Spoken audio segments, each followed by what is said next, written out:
Most people don't realize how much their personal information is being bought and sold every day. Data brokers are making billions, pulling details about you from public records and the internet, and then packaging and selling it, usually without your consent. That's how your information lands in the hands of scammers, spammers, even stalkers. It's why you get endless robocalls and why ads seem to follow you everywhere. That's where Aura comes in. Aura actively removes your data from broker sites and keeps it off. They also instantly alert you if your information shows up in a breach or on the dark web. But Aura goes beyond data protection. With one app, you get a VPN, antivirus, password manager, spam call protection, dark web monitoring, and even up to $5 million in identity theft insurance. All backed by 24/7 US-based fraud support. Other companies might sell just credit monitoring or just a VPN.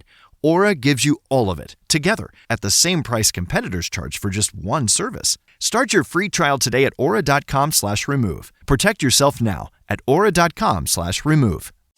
Hi, I'm Yue Xu. And I'm Julie Kraftchick. We're active daters turned dating insiders. Here to dive into everything modern dating and relationships. Welcome to DATEABLE.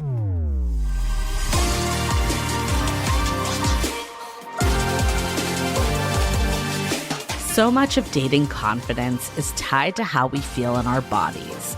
And when body image struggles take over, it can impact everything, from how we show up on dates to what we believe we deserve in relationships. In the final day of our 7 days of dating confidence, we're talking about body image, healing, and learning to appreciate yourself in a deeper way. In this episode, we're joined by Natalie Carey, author of Every Body Beautiful, who opens up about her decades-long struggle with body image and how it shaped her relationships, self-esteem, and dating life. We discuss how these struggles impact both women and men, and the pressure so many of us carry around appearance, and what it actually looks like to move towards body acceptance. What I love about this conversation is that it doesn't pretend confidence magically appears overnight. It's honest about how difficult self-acceptance can be, but also how freeing it is when you stop making your worth conditional on looking a certain way. We dive into learning to appreciate your body, separating your value from societal expectations, and why confidence grows when you stop treating yourself like a problem to fix. If you've ever felt like your appearance determined your worth in dating, this episode is your reminder that confidence isn't about achieving perfection. It's about believing you're already deserving of love and connection right now. Make sure to subscribe on Apple Podcasts, Spotify, or wherever you listen so you never miss a future episode. And while you're there, leave us a 5-star review. It really means the world to us to see what you're learning and taking away from every episode. Enjoy.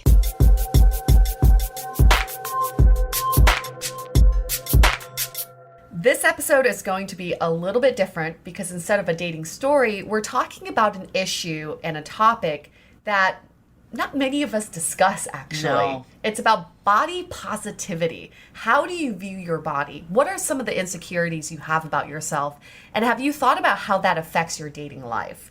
So today we have Natalie Carey here, who wrote a book called Every Body Beautiful. About a few months ago, Julie came to me and said, I read this incredible book. It's about body positivity. You know, we need to get her on the show. Coincidentally, a month later, Natalie comes to the dance studio I teach at, Euphoria, and she's like, hey, I'm doing this like body positivity theme social media post. Would you want to collaborate? So we collaborated separately, and then we put the 2 and 2 together and was like, okay, this is so serendipitous. We have to have her. Get Natalie here. Yes. So just a little background on Natalie. She's wearing the best shirt right now. It says, don't grow up, it's a trap. It is a trap. It is so freaking true. It's so true. So Natalie is 32 years old. She's been in San Francisco for 6 years, originally from Santa Cruz, so not too far. And tell us a little bit about your background that inspired you to write this book. Yeah. Well, I grew up in Santa Cruz, and my mom pretty much had me on stage performing as a ballerina or in musical theater from maybe a couple of years after I started walking. There's pictures of me in like a white t-shirt with a sewn-on fake tutu when I was really, really little on stage doing ballet. So I grew up as a ballerina. So I grew up in this community of people who are very focused on how you looked, and I have continued to dance my entire life. I took up weightlifting in my 20s. I started running when I was in college. That's what got me into fitness. I moved to Japan really randomly in my late 20s, I know, to teach English. So I lived in this country bumpkin part of Fukushima. There were no gyms, and so I downloaded P90X videos, went to this random Japanese sporting goods store, bought myself some free weights and resistance bands, and was working out in my tiny Japanese apartment.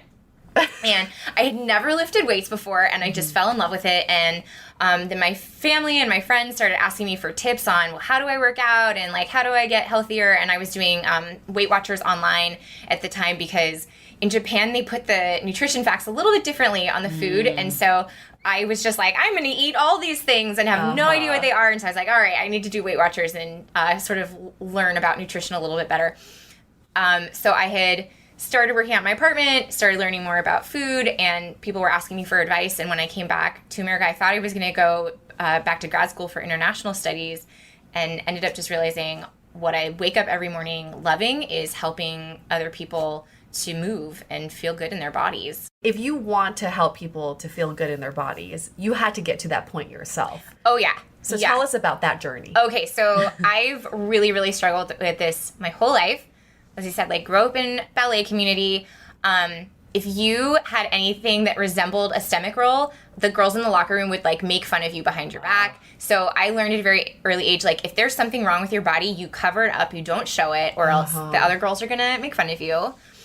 And then my ballet teachers would always pick on me and say, you need to lose weight. They'd have meetings with my mom, telling my mom, she needs to lose weight if she wants to get the better roles.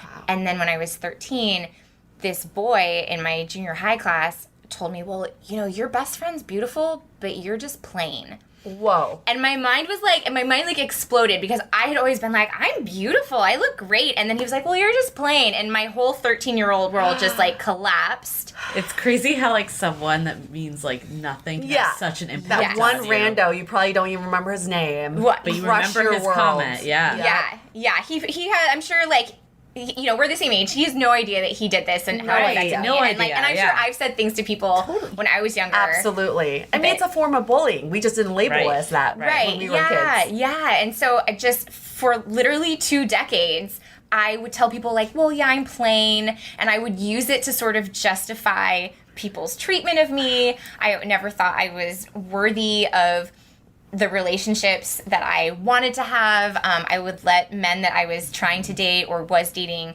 just disrespect me, and I would just try and be whatever they wanted me to be, because I was so desperate for a relationship and felt so worthless. I just didn't think that I deserved to have a relationship, and so I was just telling myself, well, I'm lucky even to have them date me, so what can I do to keep them?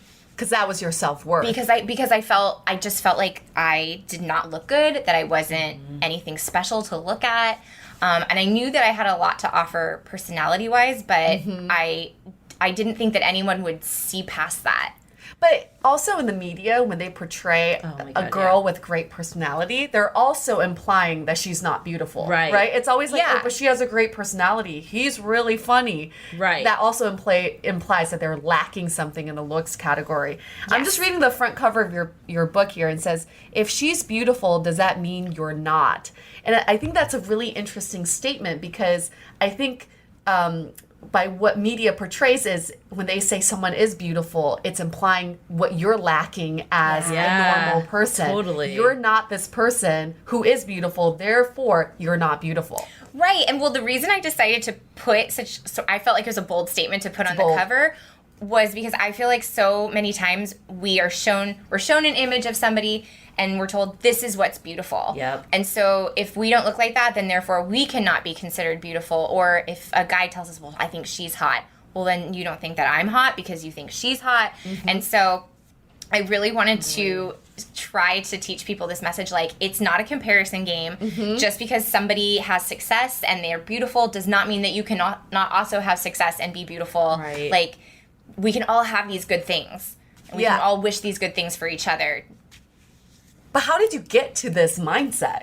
Oh, okay. Yeah. How did I get there? I would think that's wild, because I think a lot of people are still stuck in that mindset. Yes. So through college, I went to school in Los Angeles, felt super, super out of place. Like that's not going to help. Yeah. That's not gonna help. Growing up in Santa Cruz, I mean, I grew up in overalls and like tube socks with my skirts. Like when I got to college, they were like, "Oh God, she wore tube socks with her skirt." I was like, "Shoot, I hope they don't see me with my tube socks and skirt." I was so out of place at my college.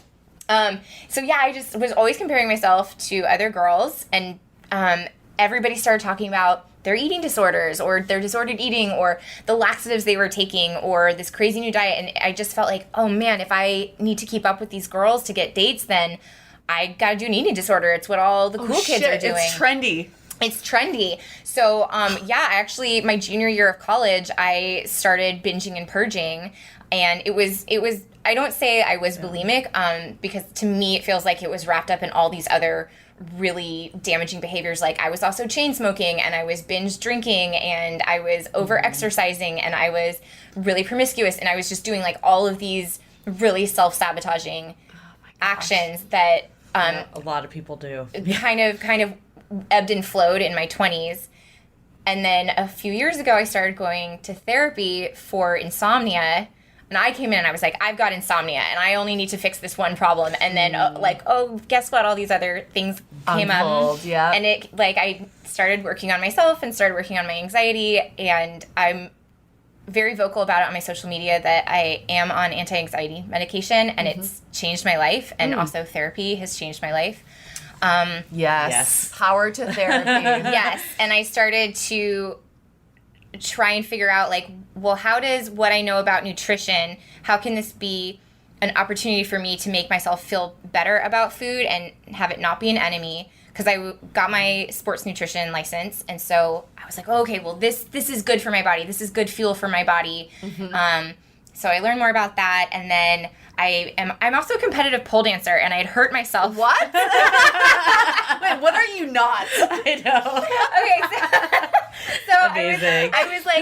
I was competing in pole dancing, and I tore a piece of my hip, and suddenly I couldn't do the level of activity that I've been doing my whole life, and I had to come to terms with what my body was capable of and what it could no longer do at that point. And I started to realize I am not the sum of what my body looks like. I'm more than that. And so let me appreciate my body, let me take better care of it, let me recognize how beautiful I am, and not in relation to, am I winning an award on stage, or do I have abs? Yep. Or so it was just this it was a sad moment for me that transformed into this really cool opportunity of learning to appreciate my body and what it could be. Because it was sort of something that was taken away from you. Yeah. And sometimes when you're lacking something you were used to your whole life, that's when you start appreciating it. That's Definitely. so true. I definitely feel that with my metabolism in my 30s, right? I'm oh, okay, well, when I was 16, I was eating Doritos and Cheetos every day and still whatever. Yes. And now I'm okay, yeah, I need to just know my body better. Yeah. So is that what body positivity? I know we hear the word body Yeah, positivity what does that a lot. mean? Is that what it is? What you just said? No. So Is that a notebook? It is a notebook. I had this Can I just tell our listeners, because they can't see, this is one of those old school 6th grade 3-hole punch notebooks. Trapper Trapper keeper. keeper Keeper. with the perforated sides that you can rip off. I mean, I haven't seen one of these probably since 6th grade. This is pretty amazing. Hey, don't grow up. I mean, Don't grow up. Yeah, it's a trap. Keep your trapper keepers. No, seriously, if it ain't broke, don't fix it. Trapper keeper, notebooks. So back to body So back to positivity. what we're here to talk about. What? We're drinking champagne. I still want the definition of body positivity. Totally. So it's this body positivity is this movement that encourages people to accept their bodies as they are, to increase mental health and well-being. Where did body positivity stem from?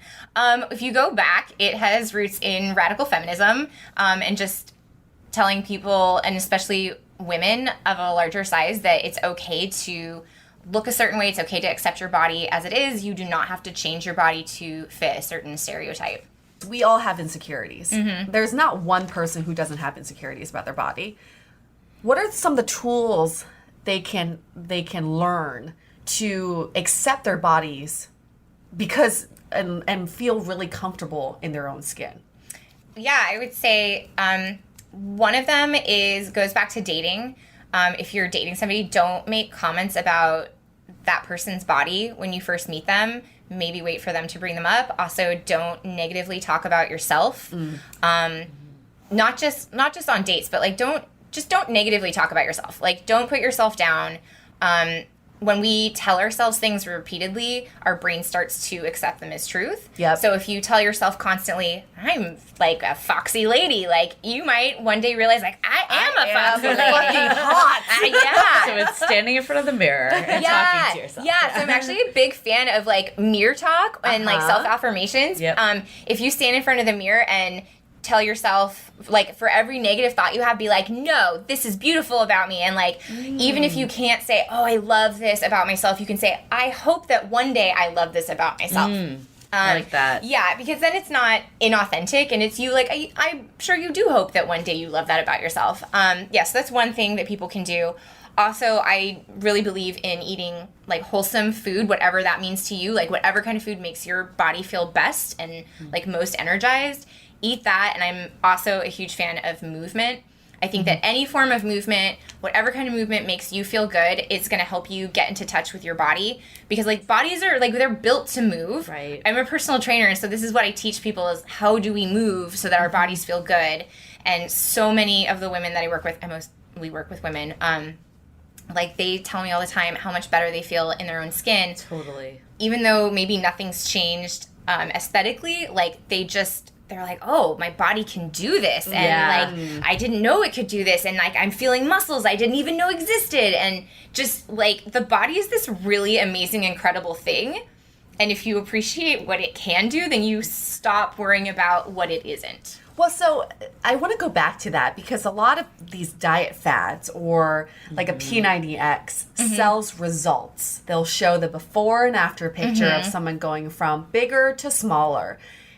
How do we get around that mindset? Because you were saying sometimes you don't actually visually see a difference, but you feel the difference. So when should someone start appreciating the results of whatever they're doing? I think that the fitness industry has a really terrible habit of telling people that they must change their bodies. And that's how the fitness industry makes their money, is by telling people you are not enough, but I can help you be enough. Yeah. So I used to do that as a trainer before I realized that's no longer the message I wanted to tell people. So I try not to judge people for their fitness goals. If somebody comes to me and says, I want to lose weight, or I want to be more muscular, or I want to do this, or I want to do that, I'm like, great, I know how to do that. I will help you. And then while we're on that journey, we try and dig a little bit deeper. Like, why do you really need that? How are you feeling? How do you feel about your body now? Isn't this cool that you could do this? And so there's always going to be before and after transformation pictures out there, because it's a natural part. It's a marketing tool. It's a marketing tool, and it's also like that happens. People's bodies change, but I try not to focus on that with people. I try and focus more on what did we accomplish this month. I think it's really about how you feel about yourself, right? Do I feel stronger? Do I feel like I love myself better? Do I feel comfortable in my skin? Yeah. But what is that line of being like, I am, because for some people, there is no end. Not even about getting skinnier. I see some of my friends who are just getting more and more muscular because they're doing CrossFit or whatever it is. And at what point do you say, okay, there is a limit here? I think the limit, it's a really personal choice. People need to ask themselves, am I happy in this choice? Does this give me joy? Right. If you love going to the gym and you look forward to it all the time, then go. But if you use it as a punishment for yourself, or if you feel really guilty about not going, or if you use it to burn off calories from your guilty pleasure weekend, then you might want to reevaluate your relationship with fitness. The same thing goes for food. If you constantly deprive yourself of food, and then you feel like you have to go on a binge, reevaluate your relationship with food. Yeah, and I think that that's not something that I like to tell people what is good or bad. Just like, I don't know, ponder it over yourselves, figure it out. I want to relate this back to dating. Yes. Because this Yeah. is what I Me too. hear all the time. Yeah. I'm not dating right now because I'm trying to get in shape. And once I'm in shape, then I'll put some better photos on these dating sites. What would you say to someone like that? I would say the sexiest thing you can put on is confidence. Learning to love how you look and your body is going to make you sexier and more appealing to everyone else in the world, no matter what you actually look like, no matter what the size of your jean says. If you can learn to appreciate what your body looks like, that's going to be the most attractive thing to people. Smiling is really attractive. Being friendly with people, like start conversations with strangers, like not the creepy strangers, but like the nice strangers, like just like talk to everybody, get to know people, put yourself out there, which is probably really difficult for people, especially when you walk around with like your phone there all the time as your security blanket. But like put your phone down, smile at somebody, just like say good morning to them. That's sexy. You'd be amazed at how many people I meet throughout the city just because I say good morning to them in an elevator, and then they want to talk to me because nobody's talked to them. Right. I think that brings up a really good point, which is we have to be present in wherever we are right now. Yeah. But also one of our previous guests said, wherever you are, that's where you're supposed to be. And I think that applies to your body too. Where you are today with your body is who you're supposed to be right now. Yes. So you have to really embrace who you are today. And of course, we all have goals we're working towards. But it doesn't mean that you have to put off who you are today for a better tomorrow. Right. Let's hold that thought because we have a quick message from our sponsors. Have you ever had a time in your life where you genuinely didn't want a serious relationship, but still wanted connection and chemistry? Fling is a dating app that's designed for this intention, where you can meet people who are on the same page and there's no pressure to define what you're looking for, whether you're coming out of a relationship or divorce, or you just don't have the time to really date. Fling is a great alternative to get back out there because casual dating is only problematic when we aren't aligned on expectations. You can keep things light, be upfront about your intentions, and connect with people who are looking for the same vibe. And the best part is that for women, Fling is completely free to join. You can sign up and start using the app immediately without any paywall standing in the way. You also get to choose who can see you, share photos privately, and keep things discreet, which gives you more control over the experience. It's time as women we reclaim the Fling in a way that works for us. Download the Fling app in the App Store or visit fling.me today. Again, you can download the Fling app in the App Store or visit fling.me today. If you're someone whose book talk algorithm is basically just dark romance recommendations, I have one for you. Losers Part 1 and Part 2 by New York Times bestselling author Harley LaRue. I love this book because it transported me back to high school. It's a dark romance that starts with a former queen bee reconnecting with the 4 guys she used to bully in high school. What begins as revenge turns into something way deeper. Found family, healing, queer representation, kink exploration, and honestly, some of the most emotionally layered relationships I've ever read in this genre. It was such a page turner, I could not put it down. The relationships between all the characters are what made the story so addictive. And if you're a physical book collector, the new deluxe editions are gorgeous. They have stenciled edges, exclusive fan art, and the foil covers connect to create one complete set. You can find Losers Part 1 and 2 by Harley LaRue wherever books are sold in print and in ebook. And I think it's important to remember that everyone has these insecurities Yes. too. Like, not that that should be, I mean, obviously it's not ideal either that everyone does, but even the people that I look at that I'm like, you do not have 10 to 15 pounds to lose. Yeah. They feel it. So it's kind of like knowing that you're not alone in this, and what things that you don't notice about someone else probably doesn't notice about you. Exactly. Yes. Thinking back on like these people who've brought up to you that they're not ready to take pictures or they're not ready to date because they're not feeling in good enough shape. There was this amazing conversation with this woman named Jessamine Stanley. She is a large woman who preaches yoga for every body. I think that was the name of her book that she just wrote this year. And she was talking about how, well, like, what happens when I get skinny? What happens when I lose those 5 pounds? What happens when I reach my goal weight? What then? Because really, like, what does happen then? Does your life magically change? Do you instantly meet that perfect partner? Do all of the opportunities in the world open for you? Do you get to go on all these vacations and trips you've been waiting to wear the bikini on? Like, those things don't change just because you got to your goal weight or because you finally look the way that the magazine models do. Like, those things happen because you just live your life and let them happen. If you keep waiting for these opportunities to come along because you think you don't look right, you're gonna let your life just pass you by. Like, this is the only body you've got.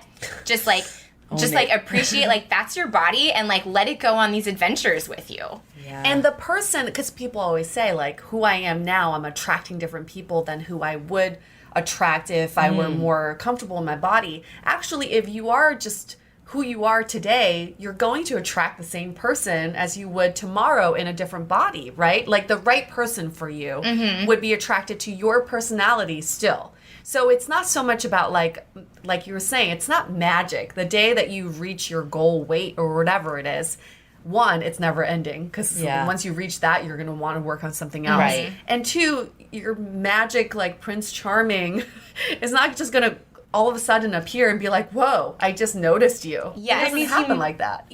Even if he is, like, you don't want someone, too, that only wants someone at a certain size, because then you're always struggling to, like, maintain that, too. Definitely. I would say if you're dating somebody who can't see past whatever your physical appearance is or whatever you're afraid that it is or isn't, that they're probably not in the right mental headspace to be dating you either. So true. But can we, so now that we brought that up, can we bring up the Instagram post? Because I think this is so basically this post went viral. He posts this picture of his beautiful wife in a bikini. And like, can we note that, like, this woman is gorgeous. She's gorgeous. Yes. She's got some curves. Like, I'm in love with this woman. Like, of course you're in love with her. She's beautiful. So this was the post that this guy put up. And how many likes has it gotten? Like over 40,000 likes. It was 30,000 earlier today, I believe. It just keeps continuing. This is from like August 4th, so not that long ago. Okay. It's pretty recent. Yeah. So basically it says, I love this woman and her curvy body. As a teenager, I was often teased by my friends for my attraction to girls on the thicker side, ones who were shorter and curvier, girls that the average, parentheses, basic, bro might refer to as chubby or even fat. Then as I became a man and started to educate myself on issues such as feminism and how the media marginalizes women by portraying a very narrow and very specific standard of beauty, thin, tall, lean, I realized how many men have bought into that lie. For me, there's nothing sexier than this woman right here. Thick thighs, big booty, cute little side roll, etc. Her shape and size won't be one featured on the cover of Cosmopolitan, but it's the one featured in my life and my heart. There's nothing sexier to me than a woman who is both curvy and confident. This gorgeous girl I married fills out every inch of her jeans and is still the most beautiful one in the room. Guys, rethink what society has told you about who you should desire. A real woman is not a porn star or a bikini mannequin or a movie character. She's real. She has beautiful stretch marks on her hips and cute little dimples on her booty. Girls, don't ever fool yourself by thinking you have to fit a certain mold to be loved and appreciated. There's a guy out there who is going to celebrate you for exactly who you are. Someone who will love you like I love my Sarah. Wow, that was long. First of all, I didn't even know you could post that many words on Instagram. That's a novel. Yeah. But Natalie, how do you feel about that post? Okay, so let's first acknowledge that, like, Robbie and Sarah Tripp live in our city. Okay. So no talking shit. Right. But like, I like to hold people, especially people that I don't know, in unconditional positive regard. So I like to, like, withhold judgment for the fact that these are probably good, well-intentioned people. And Agreed. They, like, clearly love each other very much. So I was reading this post, and there were definitely, like, pros and cons that jumped out to me. First off, I think anytime you publicly proclaim love for somebody, like, right on for you. Like, let's see more of people appreciating their loved ones and showing good examples of how you show affection for people that you care about. So, like, good on you. That's great. Secondly, like, I don't know their personal relationship. So the way that he talks about his wife might be how they talk to each other. True. I think she is into, like, body positivity. Yeah, she's a body positive fashion blogger. Right. So there is really? a background Yes. there too. Oh, okay. Yeah, so it's like no secret that she's not a size 2. Nobody's under that illusion, and she's not trying to pretend that she's a smaller woman. Right. So like they might use this kind of language in their relationship, and like every couple is different. So the way that I looked at this was, how would I react if this was my boyfriend that had written this about me? So that's like the only ways that I can relate to this is if I were this woman and my boyfriend had written this, what would be my response to it? And the thing that jumped out at me was, he said, "This gorgeous girl fills out every inch of her jeans, and she's still the most gorgeous woman in the room." Yes. And I was like, well, wait a second. Why does she have to still be the most beautiful woman in the room? I agree. It's sort of like saying, like, I love this. This is not my favorite restaurant, but it's still a good restaurant. Yeah. If he had just taken that still out, it would have said so much more. And he's a writer, so that was an intentional still. Yeah. He is a writer. He's given like TED Talks. He's a well-spoken, well-thought person. Well thought? We're well spoken here too. Right. Yeah. So am I well thought? I don't know. Not right now. But I thought well though. yeah, I thought well this morning. Yeah. So anyways, he that is an intentional word, and which makes me question, do you see something wrong with the way that she is, but you still love her despite it? Like, what is the intention of that word that you're using? The second thing that, and I this was probably what bothered me the most about it, was his reference to porn stars as not being real people. So he was like, real women are not porn stars, they're not mannequins, they're not movie characters. This totally dehumanizes sex workers, and being somebody who knows sex workers, it was really offensive to me that this man is putting them in the same category as inanimate objects and fictional characters. Like, sex workers are human beings. Yes, they're real. They are real, and whether you know them or not, or whether you respect the work that they do or not, they are human beings, and they are real people. So that was my little social justice plug. Like, sex workers are human beings too. Yeah. But my third thing was, and this comes back to, I'm not sure of the language that they use in their relationship, but I noticed he kept sort of categorizing and dissecting parts of her body. He talked about her big booty and her thick thighs and her dimples.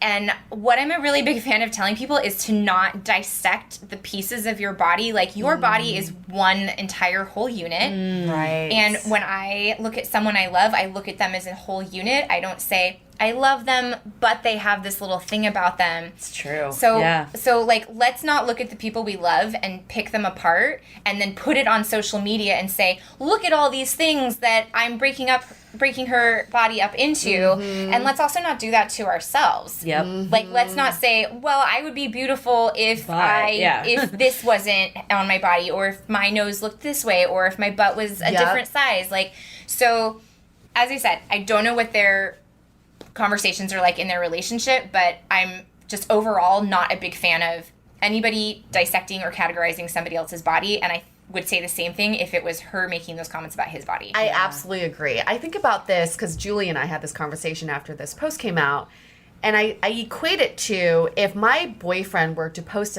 a picture of us and said, I love my Asian girlfriend despite her having small eyes and small tits, right? Like, that's what I would equate it to, because it's what he's trying to say. The underlining meaning of that is she's lacking in these things that are supposed to be beautiful, but I still find her beautiful despite all of that. Yeah. So I think he had, so I have very mixed opinions on it. So I think he had good intentions. Of course. I feel like he had good intentions, and I like the message that's going out there that's like, you don't need this, like, model thin woman. But then at the same time, I agree with what you said. It's like almost implying like that's what all men like only, is this model thin woman. And like, we all know, like, you see people walking around all the time that are in relationships that are not model thin on men and women. So it's like, the fact that you had to go say that is almost like reaffirming that is your belief. I think it goes into the issue that I have, which is, why are we celebrating, like, bodies in general when we should be celebrating people as a whole? Yeah, well, I think this also plays into something else that I was thinking about. in consideration to like who Robbie and Sarah Tripp are, we need to also consider their audience. They have a large media following, and their audience might not be like radical body positivity people, because if you look at a lot of the comments that were made on the BuzzFeed post, a lot of them, you can tell that they are people that have been really educated in the world of fat acceptance and body positivity. Yeah. But I'm betting that that's not the Tripp's audience. I agree. So, Yeah. like, I don't think he was speaking to that audience. I think we have to consider, like, what are people ready for? What are they ready to see? And you can't always just be like, here's the exactly precise, like, politically correct answer, and I'm going to give it to you, and here it is. Sometimes you have to give people a little bit of what they need and a little bit of what they want. And I think that's also what he was doing, is like, I want to make an example of how beautiful my wife is, but I want to present it in a way that my audience will be more receptive to it. Yeah, So I a agree lot with of that. the backlash when people did get angry about it, because there were a lot of people that just thought it was very condescending. Right. And I see that too. And Yeah. like a lot of people were like, well, he's nothing to be that great about. Like, she's so much more beautiful than him. Like, he's scrawny. I know we've been talking about women's body images. What are our thoughts about men? Yeah, great segue. So when I wrote my book, I didn't really know anything about how men perceived their bodies, or if they ever even gave them a second thought. And then after I came out with my book and I started talking about this issue, so I work at a gym with 100 trainers, and all these men, all these male trainers, kept coming up to me and being like, can I talk to you in private for a second? Pulling me aside and being like, what you posted about, that really resonates with me. Like, I never feel like I can talk about this issue. And so all these men started coming up to me and making me aware that this is a huge issue for men too, that I had no idea about, because I mainly work with women and I hear women's stories. So I was shocked. I was like, oh my God, like, thank you. I'm so happy you have body image issues too. Right, right. But their issues are just a little bit different, because I feel like women are just so much more accepting of all body types when it comes to men. Like, look at the dad bod movement, right? Like, it's like sexy to have a dad bod. But women, if we came out with like the mom bod movement, nobody would fall for that. Nobody would be like, yes, let's get that going. I'm a fan of the mom bod movement. Yeah, let's start it right now. What do you think it is, though? Why are we more accepting of men who aren't the cookie cutter, like, six pack? I would say that this goes like way deep into having to dissect like masculinity versus femininity, and like, you can be emasculated, but you can't be effeminated. Like, there's no equivalent. And so I think for men, like, they hold back like these feelings of how they feel about their body image, because they're not supposed to express those things. But like, and they feel like less of a man for expressing those things. They feel like less of a man for, as have been brought up as examples for me, they feel like less of a man for not having a six-pack, or for having perfect biceps, or for being tall, or having large genitalia. But for women, like, we don't feel like, or maybe I'm just speaking for myself, we don't feel like less of a woman for not having like a size 2 body. We just feel like we're not good enough women. Yeah, that's a really good way to put it. Yeah, so I think it goes back, like, I'm probably not the right resource to like dive all the way into that, but I think that it does really go back to masculinity versus femininity. Well, men have a different set of issues, which is always height when it comes to dating. Is a huge a one. lot of my shorter guy friends don't post their height on Bumble, because they know that they're going to be eliminating a lot of options. Yes. Or they overcompensate for their height by having 8-pack abs and like working out 24 hours a day, because they feel like they have to overcompensate for that. So I feel like that's sort of their equivalent of insecurities. I don't know how I would tell. I mean, I've had male clients who've been, short, on the shorter side, and they say, well, how do I take pictures that make me look taller? How do I, how do I portray myself to be a little bit taller? And I say, who are you trying to attract? If you're trying to attract the woman who's looking for a taller guy, then you're not going to end up with this girl because she's still going to see you in real life and realize you're not that tall like guy. the jig is up when we see you in person. I think that was the point I was trying to make earlier about like body image too. It's like obviously everyone should be at their healthiest, like best self and feeling good.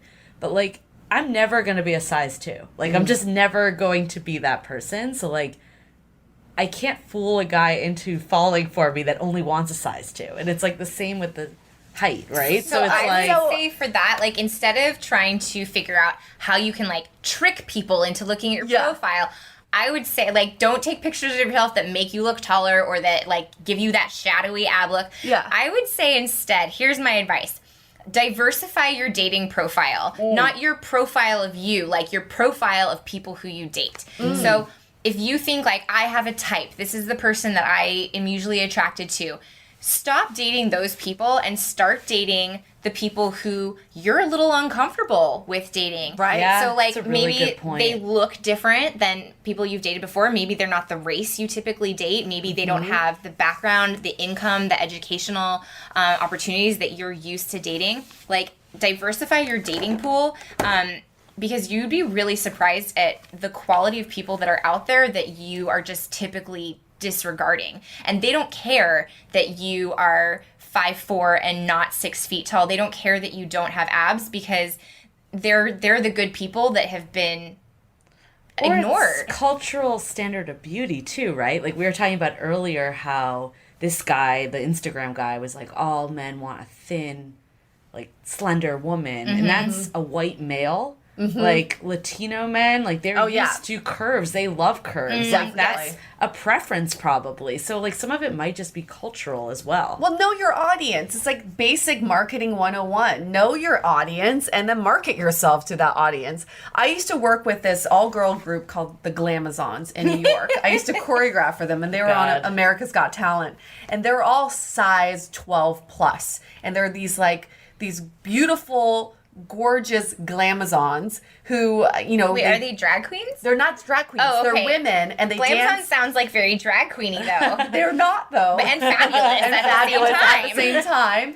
And they dance like Pussycat Dolls style. Okay. So they call themselves the plus-size Pussycat Dolls. I got it, okay. And all of them are in very long-term, stable relationships with men that they knew would like them for who they are. They found their audience. And they always said to me, you know what, Yue? I went to my doctor and I said, listen, what is the healthiest weight I can be at? And my doctor said, this is it. Where you are, this is the healthiest weight for you. If you get any skinnier, you're not going to be very healthy. So I accepted that reality and I went with it and I bought everything in this size and said, I'm going to stay this way. As long as I'm healthy, I'm going to stay this way and accept my body for what it is. And all of them started attracting these men who love them for that body type. Or dress for your body. Or dress for your body. That's a whole other episode, right? We need a stylist on. So what are our... I have one. My stylist, you can talk to. She's amazing. Yes, bring her on. So what are our takeaways relating all this back to dating, if we had to distill it into a couple things? My biggest takeaway is stop hiding who you are and just... you have to embrace who you are today and know that we're constantly evolving. If you're saying, okay, I want to lose 30 pounds in a month, it's the same as me saying I want to take up soccer in a month, right? So it's like if you have a goal of something, we're constantly going to be working towards our goal. So instead of giving yourself that deadline of like in 30 days I'll have enough confidence to go out into the world and date and put up my dating profile photos, is that you have to show people your journey. I think people like seeing that journey. Right. I am who I am today. I know I'm going to be a little bit better tomorrow and a little bit better the next day, right? Yes. So I want people to come along for the journey as opposed to seeing the end product. Yeah. No, the moment that I stopped trying to be the woman that I thought men wanted me to be in order to be worthy of them dating me, that is actually the moment that I met the love of my life. And if like he accepts me for who I am and loves me unconditionally because I was absolutely 100% myself from the get-go. And if I had been anything else, I would be in a different relationship. And you guys just moved in together, right? We just moved in together. Yes. I want to dive into this even more, but before we do, let's take a quick break to hear from our partners. The best summer pieces are the ones you end up wearing on repeat, comfortable, versatile, and somehow right for almost every occasion. And that's why I've been living in Quince lately. If you know me, you know I wear their linen set constantly, whether I'm traveling or just running errands. It's just one of those outfits that makes getting dressed feel effortless. Quince makes incredible elevated essentials using premium materials, all without the traditional retail markup. And in addition to their clothes, I've been obsessed with their 14-karat gold jewelry to finish off an outfit. Now, a simple pair of hoops or a delicate chain makes even a basic look feel so intentional. The best part is everything's priced 50 to 80% less than similar brands because they work directly with ethical factories and cut out the middlemen. Make your summer wardrobe feel easier. Go to quince.com/dateable for free shipping on your order and 365-day returns. Now available in Canada too. That's QUINCE.com/dateable for free shipping and 365-day returns. Quince.com/dateable. Most people don't realize how much their personal information is being bought and sold every day. Data brokers are making billions, pulling details about you from public records and the internet, and then packaging and selling it, usually without your consent. That's how your information lands in the hands of scammers, spammers, even stalkers. It's why you get endless robocalls and why ads seem to follow you everywhere. That's where Aura comes in. Aura actively removes your data from broker sites and keeps it off. They also instantly alert you if your information shows up in a breach or on the dark web. But Aura goes beyond data protection. With one app, you get a VPN, antivirus, password manager, spam call protection, dark web monitoring, and even up to $5 million in identity theft insurance, all backed by 24/7 US-based fraud support. Other companies might sell just credit monitoring or just a VPN. Aura gives you all of it, together, at the same price competitors charge for just one service. Start your free trial today at aura.com/remove. Protect yourself now at aura.com/remove. We talk a lot on Dateable about being present in dating, but let's be real. That's hard when your phone is basically a third wheel. Enter Brick. Brick is a simple device that helps you put your phone down when you actually want to be in the moment. You just pair your phone to Brick and it locks you out of distracting apps, and suddenly you're not doom scrolling while your date is telling a story about their childhood dog. Whether you're on a first date, having a real conversation, or just trying to stop checking your phone every 30 seconds, Brick creates boundaries with your tech without asking you to delete everything or go full digital detox. Dating is about connection, not notifications. So if you want to be more present and honestly more attractive, check out Brick. Go to getbrick.app/dateable to get 10% off. That's getbrick.app/DATEABLE to get 10% off. And I think for men, okay, when you're giving compliments, and I know some of you are sensitive about this. Oh, I got all kinds to say on this. Oh, when you're giving us compliments, we all appreciate compliments, but it shouldn't be about your body's banging, right? It shouldn't be about your tits look amazing in that shirt. What we want to hear is, you look beautiful tonight. Yes. You look radiant tonight. Yes. We also want to hear things like, wow, I really appreciate what an incredible friend you are, or, oh my gosh, you're so intelligent and really crushing it at your job. Yes. There's so many things to compliment about people that have nothing to do with their body. Try and think outside the box of what those compliments might be. And it might be challenging because we're so used to being like, oh my God, I love your butt today. Like, let's get outside the box there. We don't have to just compliment body parts. Absolutely. And I think, when we talk to guys and we ask, who are you dating lately? And a lot of times what I hear is, oh, I'm dating this incredible girl. She's so beautiful, incredible body. Like, the body part, it's always there. Always second or third on the list of things they talk about. A lot of times first. A lot of times first, too.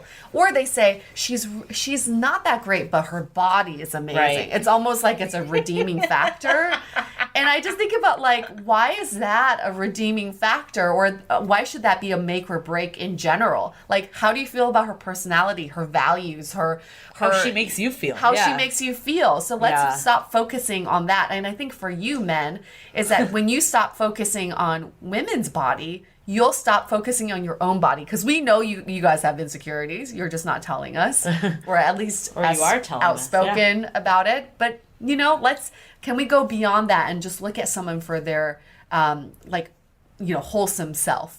Perfect. Well, sometimes I think that men like to date the hotter women because they tell themselves, oh, the sex is better with a hotter woman.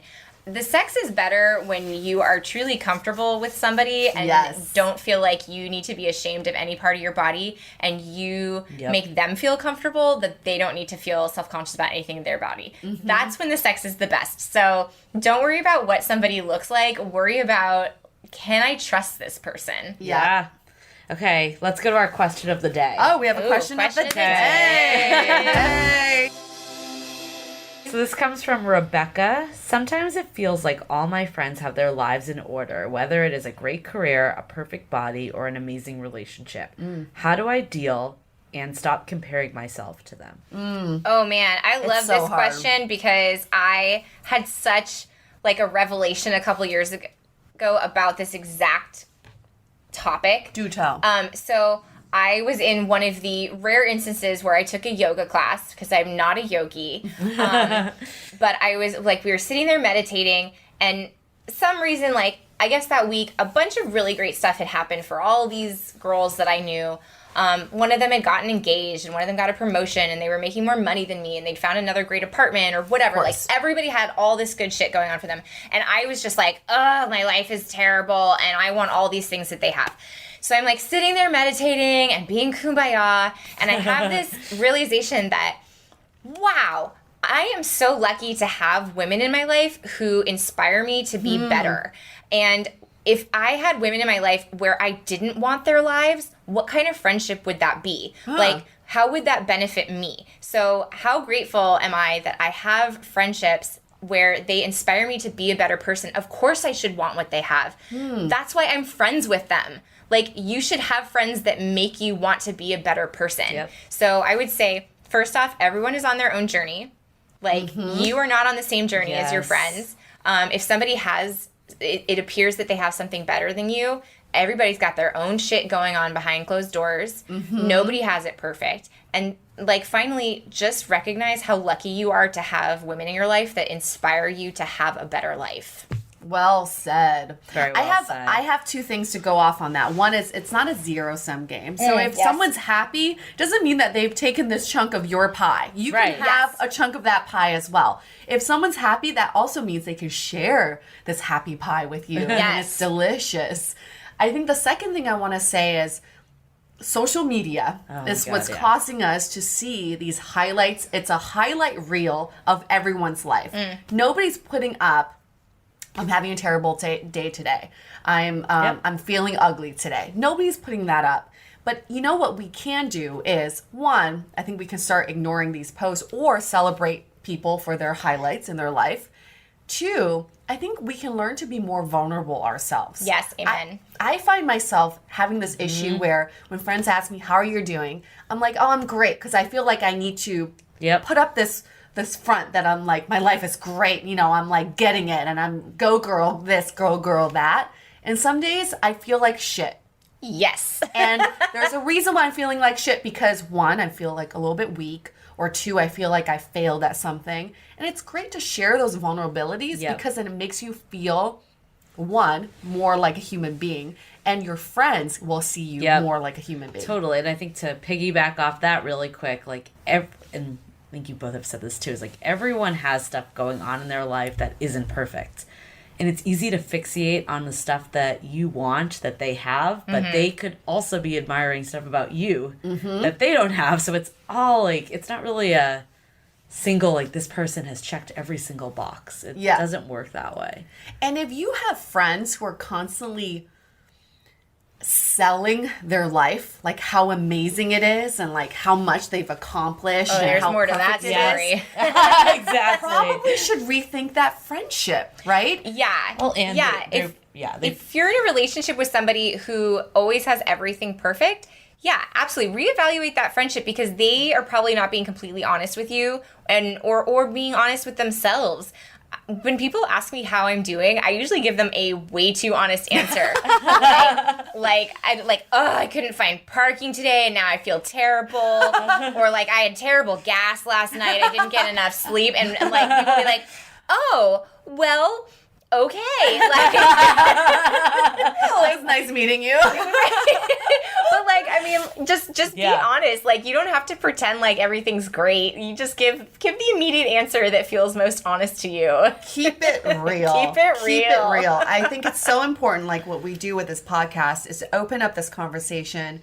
And women have these in-depth conversations all the time, which is what gets us through the day. But I would really empower men out there to do the same. You know, and I told Julie the other day, I was at LinkedIn having lunch, and these two guys were literally next to me in a booth talking about how much they both miss being in a relationship.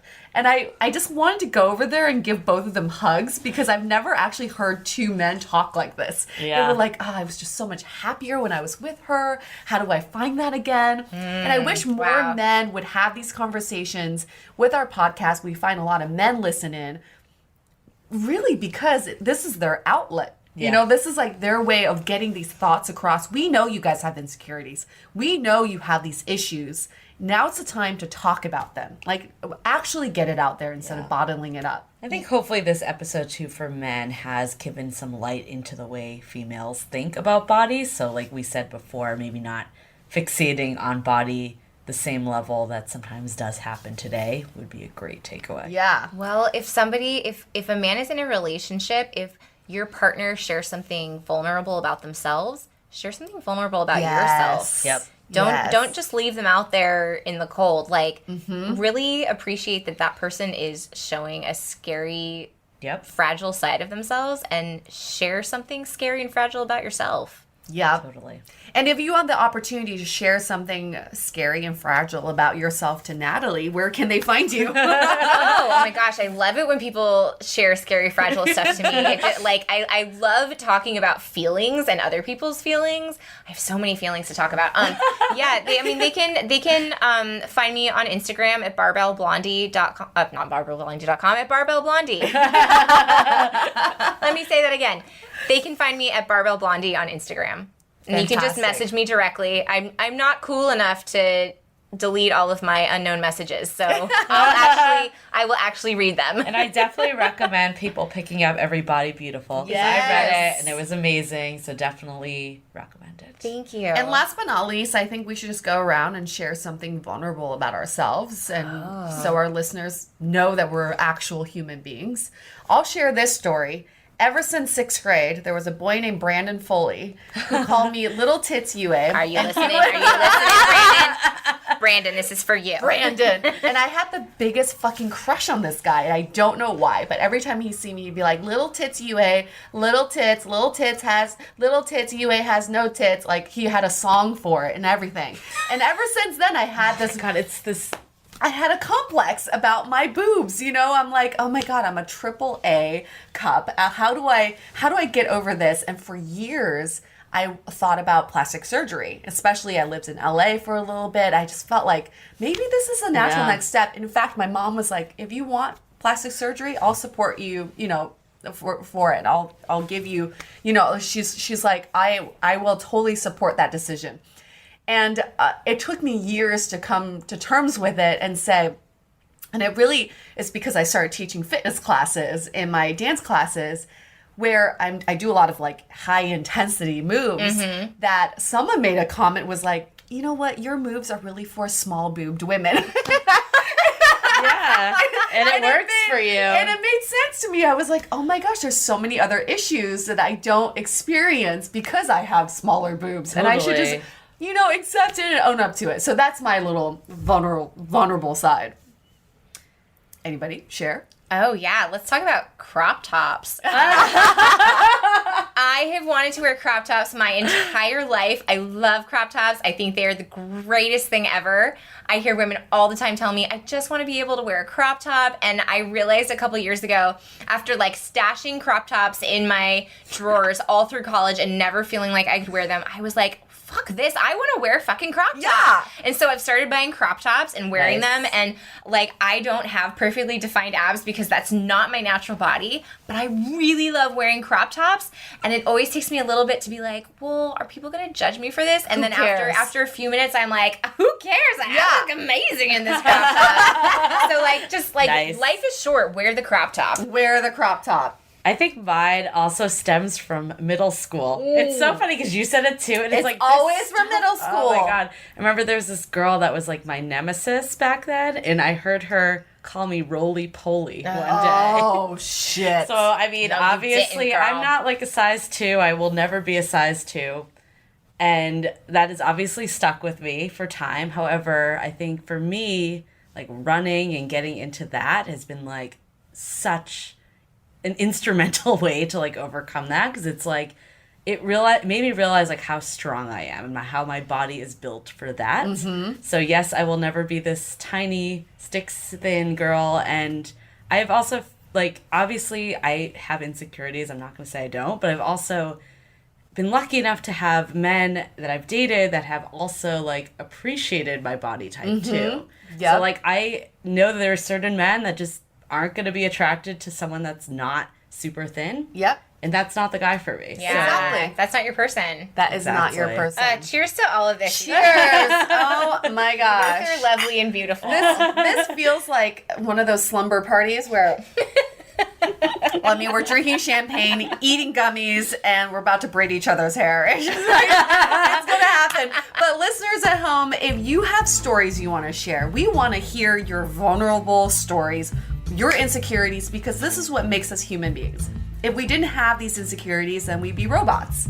And who wants to date a robot? It's not fun at all. So show us your different dimensions. If you have a story that's similar or anything related to dating, let us know. We love to have you as a guest on the show or even as a question of the day. Last but not least, Stay dateable. Most people don't realize how much their personal information is being bought and sold every day. Data brokers are making billions pulling details about you from public records and the internet, and then packaging and selling it, usually without your consent. That's how your information lands in the hands of scammers, spammers, even stalkers. It's why you get endless robocalls and why ads seem to follow you everywhere. That's where Aura comes in. Aura actively removes your data from broker sites and keeps it off. They also instantly alert you if your information shows up in a breach or on the dark web. But Aura goes beyond data protection. With one app, you get a VPN, antivirus, password manager, spam call protection, dark web monitoring, and even up to $5 million in identity theft insurance. All backed by 24/7 US-based fraud support.